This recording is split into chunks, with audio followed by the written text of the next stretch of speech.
ఆయన ఏందో మనకు అర్థమైతే ఇప్పుడు నేను చెప్పిన సమస్యలు అసలు సమస్యలే కాదు.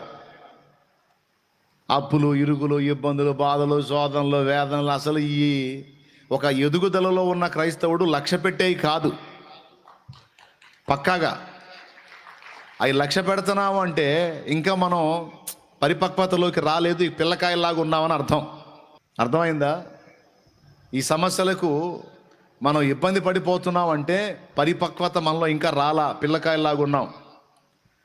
ఎదుగుదలలోకి వచ్చినటువంటి క్రైస్తవుడు భయపడడు. ఎందుకంటే దేవుని ఎరిగినవాడు, దేవునితో నడుస్తున్నవాడు, దేవునికి సమీపంగా ఉన్నవాడు, వాక్యాన్ని ఎరిగినవాడు, వచ్చే సమస్యలన్నీ కూడా ఎందుకోసం వస్తున్నాయో తెలుసు అతనికి. అప్పులైనవి అంటే ఎందుకైనాయో తెలుసు, రోగాలు వచ్చినాయంటే ఎందుకు వచ్చినాయో తెలుసు, నిందలు వచ్చినాయంటే ఎందుకు వచ్చినాయో తెలుసు, ఏ విధమైన సమస్య వచ్చినా సరే అది ఎందుకు వచ్చిద్దో తెలుసు. ఎందుకు వచ్చింది? రోమాపత్రిక 8:28 ప్రకారం సమస్తము సమకూడి మేలు కోసమే వచ్చిద్ది. ఎదుగుదలకు వచ్చిన క్రైస్తవుడికి ఈ సంగతి అర్థమైంది. చిన్నపిల్లల్ని చూడండి మీరు, కుక్క భవ అన్నా కూడా అదిరిపోతారు, అవునా? అక్కడ బూచాడు ఉన్నాడు అని అమ్మో అని వాడు ముసుగు కప్పుకొని పండుకుంటాడు. ఏ చిన్న మాట చెప్పు వాడు ఊరికనే భయపడతాడు. వాడు ఎదుగుదల లేదు, పసిబిడ్డ. ఎదిగినోడికి చెప్పు నువ్వు అక్కడ బూచాడు ఉన్నాడంటే ఆహా ఏం చేస్తాడు బూచాడు ఉంటే ముయ్యరే అంటాడు. దేవునికి స్తోత్రం కలుగును గాక. ప్రిలరా, పిల్లకాయల్లాగా లేము మనం, ఉండకూడదు. చిన్నదానికి పెద్దదానికి సైతానుగాడు బూచాళ్ళను చూపిస్తే బూచాళ్ళకు భయపడే పొజిషన్లో మనం ఉంటే అది పిల్లకాయతనం. ఇంకా ఎదగల. ఎదుగుదలలోకి వచ్చినోడి మైండ్ ఎట్టుంటుందో తెలుసా? ఈ శరీర సంబంధమైన సమస్యలు అసలు పట్టించుకోడు, కాదు అంటాడు. వాని మైండ్ అంతా కూడా ప్రభు కొరకు నేను ఏమి చేయగలను, నేను ఏ విధంగా సిద్ధపడాలి, అనేకుల్ని ఎలా సిద్ధపరచాలి, దేవునికి ఇంకా సమీపంలోకి ఎలా వెళ్ళాలి, రాకడలో నేను ఎత్తబడినట్లు అనేకులు ఎత్తబడినట్లు ఇంకా నేను ఏమేం చేయాలి, ఏం సంపాదిద్దాం, ఏం తిందాం, ఏం తాగుదాం, ఎన్ని డాబాలు కడదాం, ఎన్ని స్థలాలు కొందాం, ఎన్ని పొలాలు, ఈ రంది ఉండదు. ఈ రంది ఉండదు. ఎలా పేరు సంపాదించుకుందాం, ఎలా గుర్తింపబడదాం, ఎలా డబ్బా కొట్టుకుందాం, ఎలా పబ్లిక్ అవుదాం, ఈ మైండ్లు ఉండవు ఎదుగుదలలోకి వచ్చిన వాడికి. రాకడికి అనేకుల్ని ఎలా సిద్ధపరచాలి, నేను ఎలా సిద్ధపడాలి, నా ఫ్యామిలీని ఎలా బ్యాలెన్స్ చేయాలి, అనేక మందికి సువార్త వ్యాప్తిని ఎలా జరిగించాలి, అనేక ఆత్మల్ని క్రీస్తు కొరకు ఎలా సిద్ధపరచాలి, చల్లారిపోయినటువంటి వ్యక్తుల్ని తిరిగి ఎలా రేపాలి, ఎలా మండించాలి అనేటువంటి ధోరణిలో ఉంటాడు ఒక ఎదుగుదలకు వచ్చిన క్రైస్తవుడు. పిల్లకాయ క్రైస్తవుడు అసలు వీటిని పట్టించుకోడు. ఏ కాడికి సంపాదన ఆర్జించటం, దేవుణ్ణి సమస్యల కోసం వేడుకోవటం, చిన్నదానికి పెద్దదానికి భయపడిపోవటం, గందరగోళం అయిపోవటం, వీడి మైండ్ అంతా కూడా దేవుణ్ణి ఎలా వాడుకుందాం, దేవుణ్ణి ఎలా అడ్డం పెట్టుకుందాం, దేవుణ్ణి ఎలా పొందుకుందాం అన్న మైండ్లోనే ఉంటాడు. కానీ దేవుని కోసం ఎలా వాడబడదాం అన్న మైండ్ ఉండదు. ఇది పెద్దలైనటువంటి క్రైస్తవులకి పిల్లకాయ క్రైస్తవులకి వ్యత్యాసం. ఎంతమందికి అర్థమైంది? ఎదుగుదలలోకి వచ్చినోడు ఎందుకని ధైర్యంగా ఉంటాడు చెప్పండి? ఎందుకంటే వాక్యం తెలుసు. వాక్యం తెలియనోడు ఎదిగినోడు కాదు, వాక్యం తెలిసినోడు ఎదిగినోడు అన్నమాట. వాక్యం తెలుసుకుంటాడు, అందులో ఉన్న సత్యాలను వాస్తవాన్ని నమ్ముతాడు, ధైర్యంగా ఉంటాడు. ఏమేం తెలుసు? రోమాపత్రిక 8:28 తెలుసు, యాకోబు రాసిన పత్రిక 1:1-2 తెలుసు, యాకోబు రాసిన పత్రిక 1:12 తెలుసు, హెబ్రీ పత్రిక 5 తెలుసు.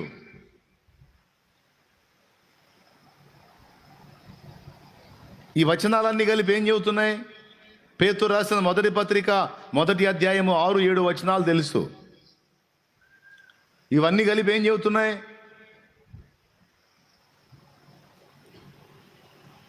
చూడండి, చూపిస్తా.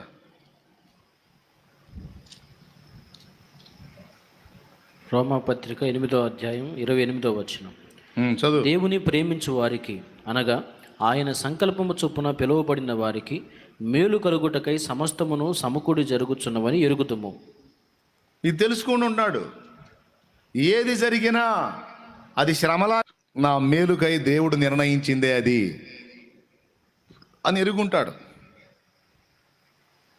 తర్వాత పేతురు రాసిన మొదటి పత్రిక 1వ అధ్యాయం 6వ వచనం, అవసరమును బట్టి నానా విధములైన శోధనల చేత ప్రస్తుతమున కొంచెము కాలం నీకు దుఃఖం కలుగుచున్నది. అవసరమును బట్టి నానా విధములైన శోధనలు,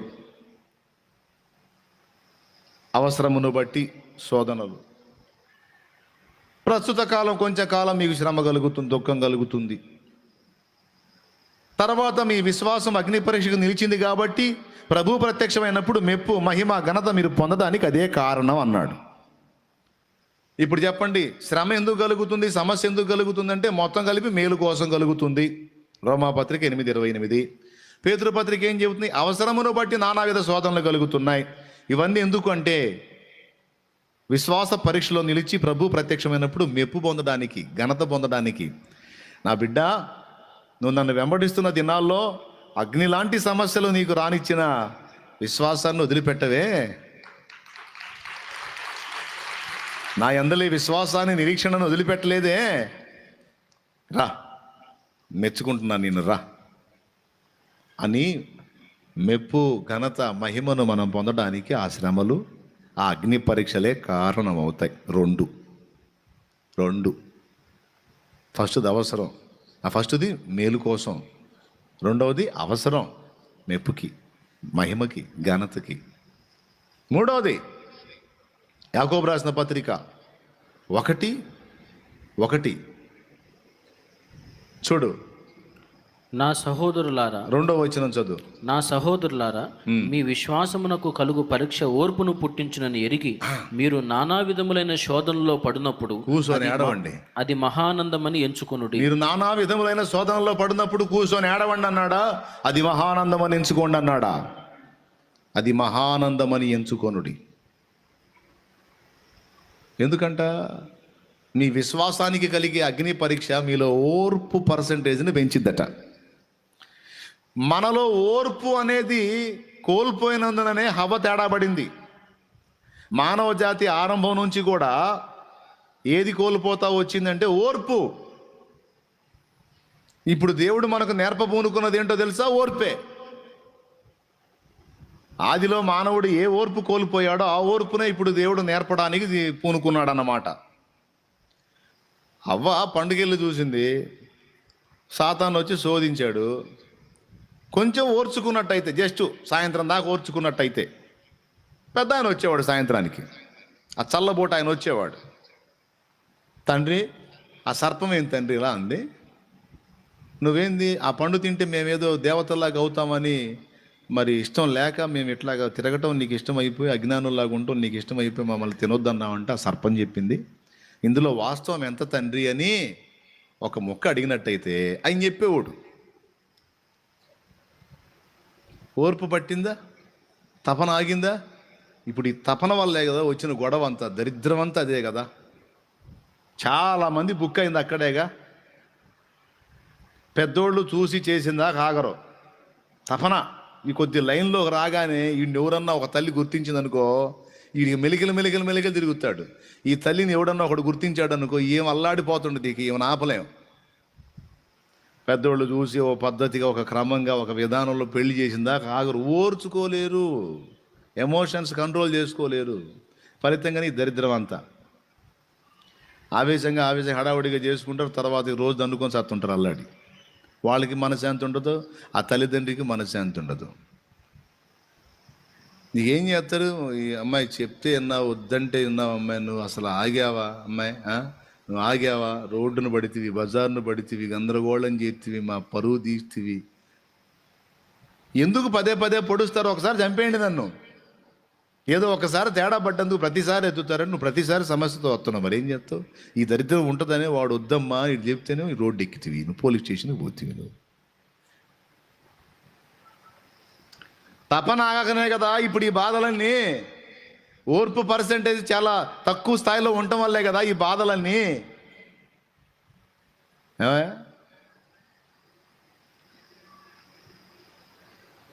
చాలామంది దెబ్బ తిన్నాక అనుకునే మాట ఏం తెలుసా, ఆ ఒక్క విషయంలో తొందరపడకుండా ఉండాల్సింది నేను.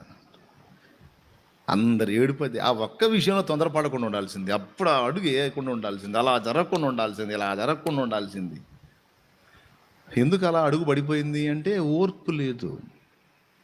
ఓర్పు కోల్పోయినందుననే హవ్వ పోయి ఆ పండు తిని దరిద్రం తెచ్చింది. అప్పటి నుంచి మనకు ఆ వీక్నెస్ అలా కంటిన్యూ అవుతానే ఉంది.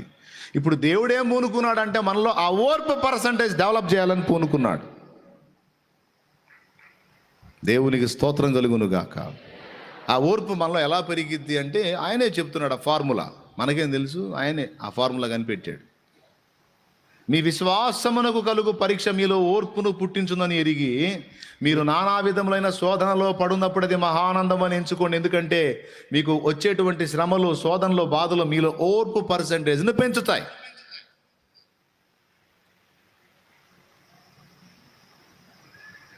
నేను సేవలోకి వచ్చిన తొలి దినాల్లో ప్రతిదానికి తొందరగా కావాలని తపన పడేవాడిని. తొందరగా కావాలని. నాకు ఆత్మీయులు అనుకున్న వాళ్ళు పెద్దోళ్ళు, నాకు వయసులో పెద్దోళ్ళు ఆత్మీయులు అనుకున్న వాళ్ళు వెనక్కి లాగుతూ ఉండేవాళ్ళు. ఆగయ్యా, కాస్త ఆగయ్యా, కొద్దిగా ఆగయ్యా, కొంచెం టైం తీసుకోయ్యా అంటుండేవాళ్ళు. నాకు చిరాకు పుట్టేది వాళ్ళని చూస్తుంటే. నేను ఎంత ఆవేశంతో పరిగెత్తుదామంటే అంత వెనక్కి లాగుతారు, దరిద్రం అనుకునేవాడిని. 10th క్లాస్ ఫలితాల్లో ఆంధ్రప్రదేశ్ ప్రభుత్వ పాఠశాలల విద్యార్థుల ప్రపంచనం. ఒక్కరు కాదు, ఇద్దరు కాదు, 595కు పైగా మార్కులు సాధించిన 13 మంది విద్యార్థులు, 590కి పైగా మార్కులు సాధించిన విద్యార్థులు 200 మంది. ప్రతిభావంతులైన టీచర్లతో, అత్యాధునిక సౌకర్యాలతో, అత్యుత్తమ ప్రమాణాలతో మన ప్రభుత్వ పాఠశాలలు 10th రిజల్ట్స్ లో బెస్ట్, పర్ఫార్మెన్స్ లో ఫస్ట్. ఇది ఆంధ్రప్రదేశ్ ప్రభుత్వ పాఠశాలల రికార్డ్. మీ పిల్లల్ని ప్రభుత్వ పాఠశాల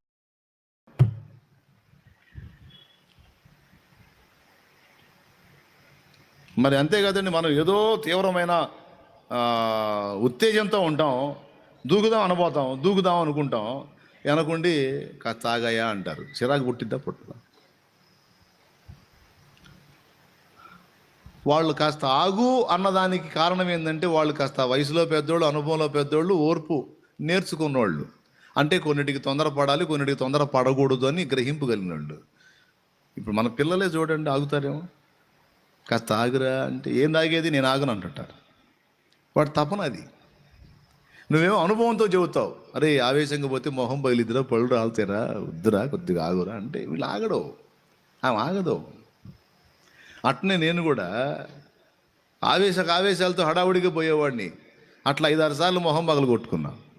ఒకసారి కాదు, 5-6 సార్లు పగిలిన తర్వాత చిన్నగా అర్థం చేసుకున్నాను, ఓహో ఇందుక వీళ్ళు ఆగమంది, ఎందుకని తెలిసి తెలియని టైంలో. ఇప్పుడు నేను కొంచెం ఆ ప్రగతి పొందాను. అంటే మనం తొందరపడి పరిగెత్తితే అన్ని పనులు కావు, నిదానించాలి, ప్రభు కదలాలి, ప్రభు కదలికల్ని గుర్తుపట్టి మనం కదలాలి. మనం ఆవేశపడి వస్త్రములు చించుకునడం ద్వారా ఏమీ వరగదని అర్థమైంది అనుభవంతో. అందుకని ఇప్పుడు తర్వాత వచ్చే వాళ్ళకి అదే చెప్తుంటాను నేను, వాళ్ళకు కూడా నచ్చట్లా. ఇప్పుడు అంతకుముందు నాకు పక్కాలేసి వెనకలాగారే, ఆ ప్లేస్కి ఇప్పుడు నేను వచ్చా. నాకు ఇప్పుడు ముందున్నటువంటి యవనస్తులు ఉంటారు కదా, దిగుదాం, ఒడుద్దాం, ఓటు అట్ట చేద్దాం ఇట్ట చేద్దాం అంటే కాస్త ఆగండ్రా అంటాను నేను. అబ్బాయి కూడా తయారయ్యాడురా. నేను దూకుతాను మొర్రో అంటే ఆగురాను అంటుంటాడు, వెనకలాగుతూ ఉంటాడని. ఆ రోజు నేను నన్ను వెనకలాగిన వాళ్ళు చూసి ఎట్ట ఫీల్ అయ్యాను, ఇప్పుడు వాళ్ళు అట్ట ఫీల్ అవుతున్నారు కొంతమంది. కానీ ఎందుకు అట్లా నేను మాట్లాడుతున్నాను అంటే, ఎప్పుడు ఎలా కదిలితే పనులు జరుగుతాయో గ్రహించి ఓర్పు కొంత నేర్చుకున్నా. ఏది 5-6 సార్లు మొహం పగిలినాక వాళ్ళకి ఇంకా పగలలేదు కదా. పగలనోడు ఏం చేస్తాడు, నేను దూకుతా అంటాడు. మనమేమో 5-6 సార్లు మూతి పగలు కొట్టుకొని ఉన్నాం. అందుకే కొద్దిగా వెయిట్ రా అంటాం. ఇప్పుడు మీలో ఓర్పు పర్సెంట్ ఎంతమందికి పెరిగిందండి? ఒకప్పుడు చాలా స్పీడ్ అన్నా నేను, దేవుడి కృపను బట్టి కొన్ని దెబ్బలు తగిలినాక ఇప్పుడు చాలా స్లో అయ్యానన్నా, చాలా కంట్రోల్ అయ్యానన్నా అన్నోళ్ళు చేతులు ఎత్తండి. దేవునికి స్తోత్రం కలుగును గాక. హల్లెలూయా. చాలామంది చేతులు ఎత్తారు పాపం. దెబ్బలు తగిలి విశ్వాసాన్ని రకరకాల పరీక్షలు ఎదురయ్యి ఇప్పుడు నేర్చుకున్నారు కొంత ఓర్పు. ఆ ఓర్పు ఈ మాత్రం నీలోకి వచ్చింది అంటే దేవుడే తీసుకొచ్చాడు దాన్ని, రకరకాల అనుభవాల ద్వారా, రకరకాల అగచాట్ల ద్వారా. అంతే.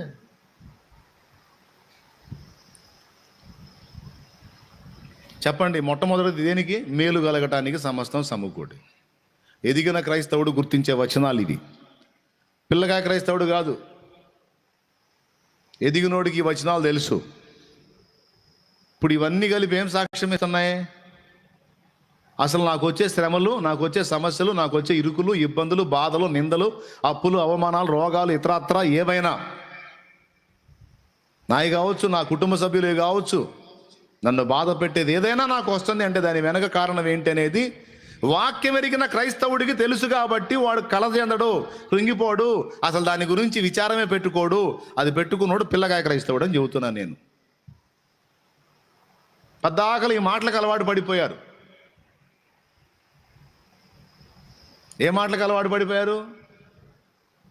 నీ సమస్య ఎలా తీరిద్ది, నీ అప్పు ఎలా తీరిద్ది, నీకు ఎలా జరిగిద్ది, నీకు ఎలా జరిగిద్ది, నీకెందుకు, ఎక్కడెక్కడంతా వచ్చి నీకు మీ ఇంట్లో పడిద్ది అని చెబుతుంటే అబ్బా హల్లెలూయా, స్తోత్రం ప్రభా, వందనాలు అయ్యా, అయ్యా తొందరగా కానీ ప్రభా, నీకు వందనాలు అయ్యా, భలే వాక్యం అయ్యా, ఏసయ్యా, ఏం మాట్లాడావు తండ్రి నాతో తండ్రి. ఏంది ఎంతకాలం ఈ పిల్లకాయ క్రైస్తవ్యం? ఎంతకాలం ఎదుగు బొదుగు లేని ఆత్మీయ స్థితి, వాక్యం ఎరగని పిల్లకాయ స్థితి ఎంతకాలం? వాక్యం ఎరిగినోడు ఏమంటాడు? అవన్నీ నాకు లెక్కలోవి కాదంటాడు. అరే ఇన్ని బాధల్లో ఉన్నాడు, అవన్నీ నా లెక్కలోవి కాదు, అవన్నీ నా మేలుకే, నాకు తెలుసా ఎందుకు వస్తున్నాయో అన్నప్పుడు ఇక నీ చుట్టూ ఉన్న వాళ్ళు ఏమంటారు తెలుసా? ఏమంటారు? నోరెళ్ళ పెడతారు, ఏమనరు. ఏందిరా ఇన్ని బాధల్లో ఉండి కూడా కనీసం కలత చెందట్లేదా? ఈ వస్తున్నాయి ఎందుకు వస్తున్నాయో నాకు తెలుసా, అవన్నీ నా మేలుకే అంటున్నాడు ఇంద్రియుడు. మరి వాడు నోరెళ్ళ పెట్టి పోతాడు పక్కకి. ఎందుకంటే అక్కడే ఉంది కింద 12వ వచనం చూడు. శోధన సహించువాడు ధన్యుడు. చూడు, యాకోబు రాసిన పత్రిక 1:12. శోధన సహించువాడు ధన్యుడు, అతడు శోధనకు నిలిచిన వాడై ప్రభు తన్ను ప్రేమించు వారికి వాగ్దానము చేసిన జీవ కిరీటము పొందును. అసలు నాకు శోధనలే వద్దంటే జీవ కిరీటం ఎక్కడా? ఏమయ్యా, అసలు నాకు శోధనలే వద్దంటే జీవ కిరీటం ఎక్కడా? పరిపూర్ణత ఎక్కడా? మెప్పు మహిమ ఘనత ఎక్కడా? ఓర్పు పర్సెంటేజ్ డెవలప్ అయ్యేది ఎక్కడా? అగ్నిలో కాలే కొద్దీ స్ట్రెంత్ పెరిగిద్ది. ఇటుక బట్టీలు చూసారా మీరు? ఇటుక బట్టీలు ఎంతమంది చూశారు? చిట్టెపు రాయి అనేది చూసారా మీరు? చిట్టెపు రాయి ఎంతమంది చూశారు? ఇటుక రాయి అగ్నిలో గాలిద్ది, చిట్టెపు రాయి కూడా అగ్నిలో గాలిద్ది. ఏది గట్టిగా ఉంటుంది? గట్టిగా ఏది ఉంటుంది పెద్దగా? ఇటుక రాయా చిట్టెపు రాయా? ఎందుకని చిట్టెపు రాయి అంత స్ట్రెంత్ వచ్చింది? ఇటుక రాయి అట్లా అంటే 2 ముక్కలు అయింది. చిట్టెపు రాయి మీద సుత్తి తీసుకొని కొట్టినా పగలతాం. ఎందుకు తెలుసా? అది ఎక్కువ అగ్నిలో కాలిద్ది, అది ఎక్కువ కాలిద్ది. ఎక్కువ కాలినప్పుడు ఏం జరిగిద్ది అంటే దాని బలం రెట్టింపు పెరిగిపోతూ ఉంటుంది. శ్రమల కొలిమిలో ఎక్కువ కాల్చబడిన వాటి స్ట్రెంత్ విపరీతంగా పెరిగిపోయింది ప్రియులారా. అది అసలు పాయింట్ ఇక్కడ.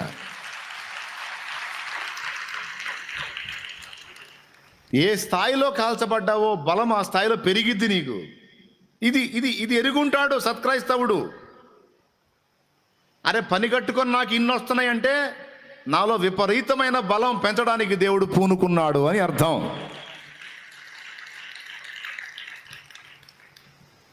ఇక దాని గురించి వేదన, కలత, కన్నీళ్లు, బాధ, దుఃఖం మాట్లాడే పని లేదు.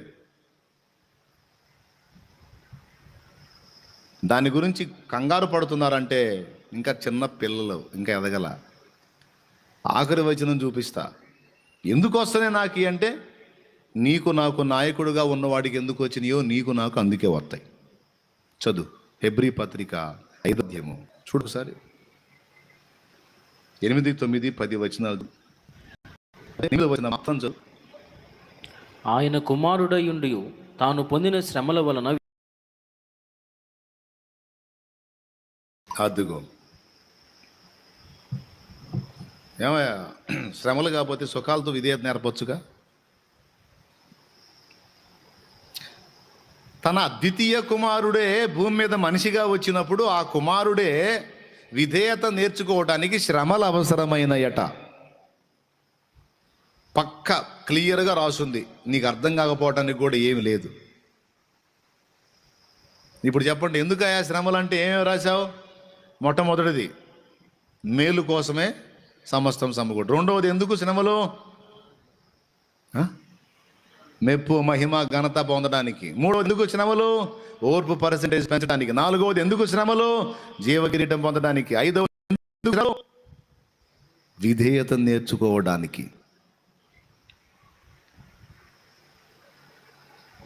ఆరవది ఎందుకు శ్రమలు అంటే సంపూర్ణ సిద్ధి పొందడానికి. ఏడవది ఎందుకు శ్రమలు? ఏడవది ఎందుకు శ్రమలు అంటే అభ్యాసం పొందడానికి, అనుభవ జ్ఞానం పొందడానికి. ఇవన్నీ సత్క్రైస్తవుడికి తెలుసు, వాక్యం ఎరిగిన క్రైస్తవుడికి తెలుసు. అందుకే ఏదన్నా రాని నీకే స్తోత్రం ప్రభువా, ఇవన్నీ నీకు తెలియకుండా జరగట్లేదు, ఇవన్నీ కలిపి నా మేలుకే వస్తాయి. ఆలస్యమైన ఆయన చిత్తమే, ఆలస్యమైన ఆయన చిత్తమే, ఏది జరిగినా మేలు కోసమే అన్నాడు ఒక భక్తుడు. ఇంకొక భక్తుడు అన్నాడు, దేవుని ప్రేమించు వారికి తన సంకల్పం చొప్పున పిలువబడిన వారికి మేలు కలుగుటకు సమస్తము. శ్రమలు ఎందుకు అన్న ఒక్క మాటలో ఎన్ని సమాధానాలు ఉన్నాయో బైబిల్లో. ఇప్పుడు చెప్పండి, ఆందోళన పడదామా, కంగారు పడదామా, జుట్టు వస్త్రములు ఏదండి తెలియదు అయ్యింది మనకి. ఏం కొత్త ఆది కాలం నుండి సంఘం ఎలాగా ఎందులో పరిపూర్ణం చెందుతా వచ్చిందో మనకి అదే. ఇంకొక మాట చూపించిన, అసలు ఎందుకు శ్రమలు ఎందుకంటే ఇంకొక మాట చూపించిన అద్భుతమైన మాట, మనం కొడుకులము కూతుళ్ళమని ఆయన మన తండ్రి అని నిరూపణ కోసం. జోక్ కాదు, అదే హెబ్రీ పత్రికలో ఉంది చూడు. జస్ట్ ఒక పేజీ తిప్పంతే, 12వ అధ్యాయం తీసుకో, హెబ్రీ పత్రిక 12 తీసుకో, 7వ వచనం చదువు, అక్కడ నుంచి కిందికి చదువు. శిక్షాఫలం పొందుటకై మీరు సహించుచున్నారు, దేవుడు కుమారులుగా మిమ్మల్ని చూచుచున్నాడు, తండ్రి శిక్షింపని కుమారుడెవడు? అబ్బా అబ్బా బాబా, దేవుడు కుమారులుగా కుమార్తెలుగా మిమ్మల్ని చూస్తున్నాడు. తండ్రి శిక్షింపని కుమారుడెవరు, కుమార్తె ఎవరు? కుమారులైన వారందరూ శిక్షలో పాలు పొందుచున్నారు, మీరు పొందని. ఏమండి, కుమారులైన వాళ్ళందరూ కూడా శిక్షలో. శిక్ష అంటే శిక్షలా కనపడింది కానీ శిక్ష కాదు, అది శిక్షణము. స్కూలుకు పోయితే తప్పులు రాస్తే పంతులు దంతాడు. శిక్ష శిక్షణమా దాని పేరు? తెలియక అడుగుతుందా చెప్పండి పెద్దోళ్ళు. శిక్ష శిక్షణమా? శిక్షలా కనపడే శిక్షణము. ఇంట్లో తప్పు చేస్తే నాందన్నాడు, అన్నాడు. బయటికి పోయి పక్కోండి దాన్ని వస్తే వాళ్ళోళ్ళు ఇంటి మీదకి వచ్చి, మీ వాడు నేను ఎట తయారు చేసేవేంది, దుర్మార్గుడిలా తయారవుతున్నాడు, వాడిని చూడు ఎట్ట కొట్టాడో అంటే వాడి చెంప మీద వాత చూపిస్తే ఈడి చెంపలు బగిలిందా అంటాడు తండ్రి. అది శిక్ష శిక్షణమా? శిక్షలా కనపడే శిక్షణం. ఏమిటా శిక్షణం అంటే పక్కోడిని దంతే మయ్య ఈ టైపులో దంతాడు నన్ను, పక్కవాడి కొట్టేస్తే నాకు ఇలా పగిలిద్ది, పక్కవాడిది ఇలా చేస్తే నాకు ఇలా ఉంటుంది. టోటల్గా ఇది మా నాన్న ఇచ్చే ట్రైనింగ్. ఇంట్లో ట్రైనింగ్ ఉంటుంది మనకి, బడిలో ట్రైనింగ్ ఉంటుంది, 2 కోటింగ్లు ఉంటాయి మనకి.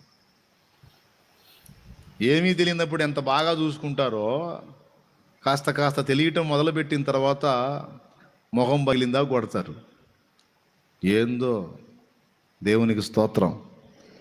అంటే శిక్ష. వాళ్ళేమి మనల్ని ద్వేషించే వాళ్ళు కాదు, మనల్ని ప్రేమించుచున్నారు. నేను ప్రేమించుచున్న వారిని గద్దించి, అది ఒక భయంకరమైన మాట అన్నాడు.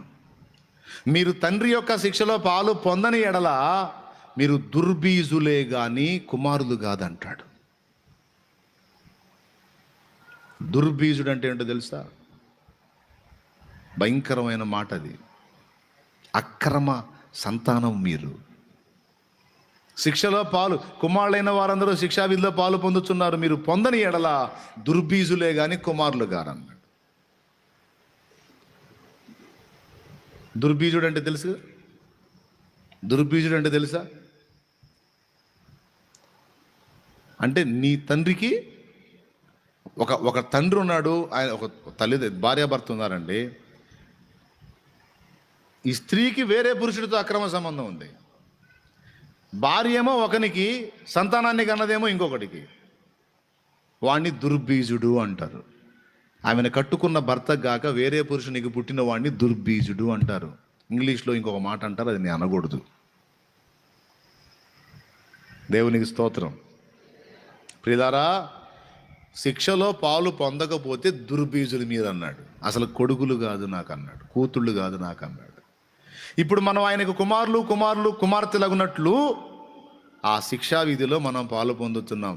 స్వతంత్రంగా మనల్ని నలుపుతున్నాడు. దేనికయ్యా మమ్మల్ని ఇట్లా చేస్తున్నాంటే, నా కుమార్తెవి నువ్వు, నా కుమారుడు నువ్వు, నోర్మై అంతే. నువ్వు అందరిలాగా ఎట్టబడితే అట్ట బతకడం నేను ఎట్ట ఊరుకుంటా? నేను ఊరుకోను. నువ్వు నా బిడ్డవి, నిన్ను నేను సిద్ధపరచుకోవాలి, నేను ట్రైనింగ్ ఇచ్చుకోవాలి నీకు, నోర్మై అంటాడు.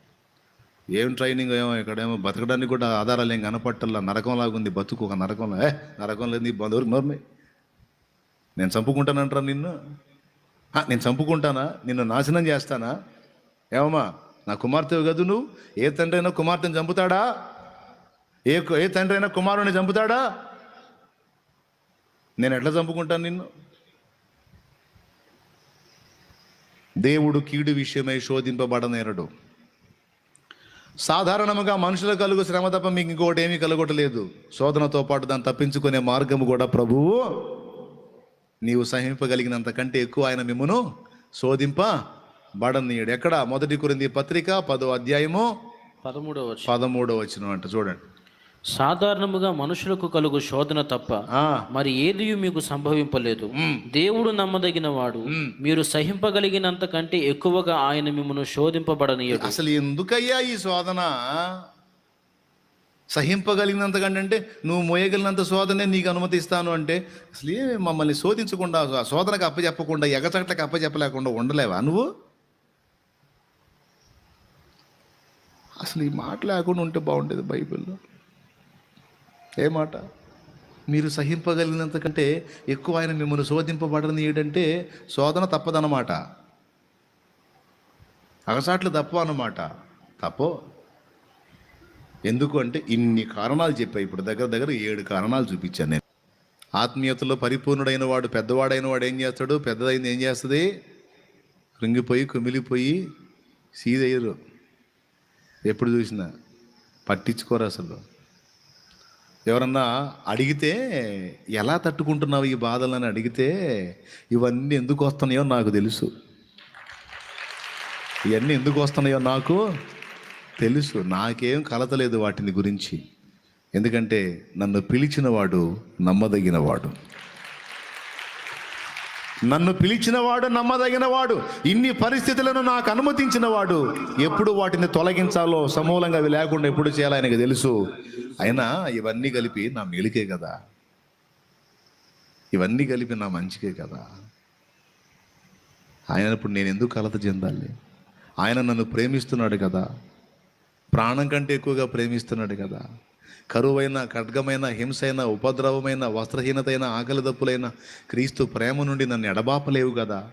అయినప్పుడు నేను ఎందుకు కలత చెందాలి, ఎందుకు కలవరపడాలి అనే ధైర్యం కనపరుస్తాడు. అలాంటి విశ్వాస్యతను వ్యక్తపరుస్తాడు. ఇక మైండ్ అంతా కూడా నేను చెప్పినటువంటి విషయాలు ఏది ఈ శ్రమల మీద పెట్టడం. అవన్నీ వస్తాయి, నడుస్తాయి, వచ్చేనాడు అవుతాయి, పోయేనాడు అయ్యే పోతాయి, దేవుడే తీసేస్తాడు. అన్నీ నాకు మంచిగా తీసుకొస్తాడులే, కానీ అవి కాదు. ఇప్పుడు నేను ఎలా సిద్ధపడాలి రాకడకు, ఆ దినము సమీపించుకోలది నేను ఎలా ఆయత్తపడాలి, అనేకుల్ని ఎలా ఆయత్తపరచాలి అన్న దాని మీద మైండ్ పెట్టుకుంటాడు. ఇది నా పాయింట్.